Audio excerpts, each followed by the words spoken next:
Jesus didn't have to die on the cross to pay the price for your sins so that you could go to heaven. There's other ways of understanding that. Hi, I'm Jeremy. I am a deep skeptic, also a pastor. That way of looking at the Jesus story is problematic on lots of levels. Depending on how people are talking about it, I mean, it can sound like God is an abusive father. It can sound, just all kinds of horrible things.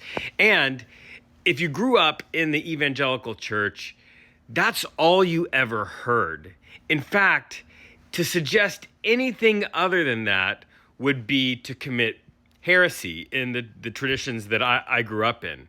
But it turns out that there are a number of different ways that people understand and think about the crucifixion that are all part of Christianity, that are all within orthodox bounds and tradition and all of that stuff.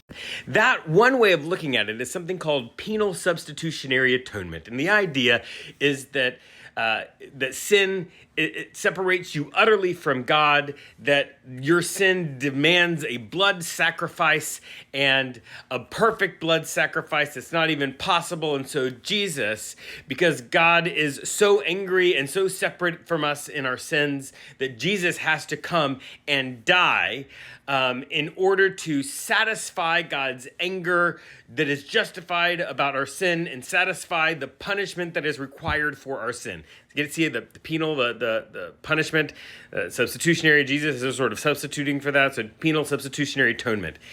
That's just one way of looking at it. If you want to get super nerdy, just look up atonement theory. Different theories of the atonement. You'll find a number of them. And here, let me just tell you a couple of different ways that you can understand that story. One of the ways to understand it is something called the moral transformation theory, and it dates back to about the year 1000 or so. And this is the idea that Jesus was coming to transform the way that we understood God, that God is not angry and vengeful, that Jesus was coming to say God is loving, God is accepting, God is all of those things. And Jesus was going to demonstrate that through Jesus' life and making sort of the ultimate expression of love, right? When somebody gives up their life for somebody else. Another one that's called a couple of different things. Solidarity theory is one of them, but I really resonate with this. This Jesus comes down to be with us, to express God's love for us in the flesh, to be incarnate, to live with us, to experience life, and that Jesus is moved as he experienced the injustice in this world, so moved that Jesus chooses to stand in solidarity with the victims of injustice before and all the victims of injustice after, to stand in solidarity, to be wrongfully charged, wrongfully convicted, wrongfully sentenced to death, and wrongfully executed. That Jesus chooses solidarity, and like the ultimate expression of the incarnation in the flesh, in it with us. And think nonviolent resistance. Think Martin Luther King's approach in the American Civil Rights. That is what that theory of the atonement, how it processes and understands the crucifixion.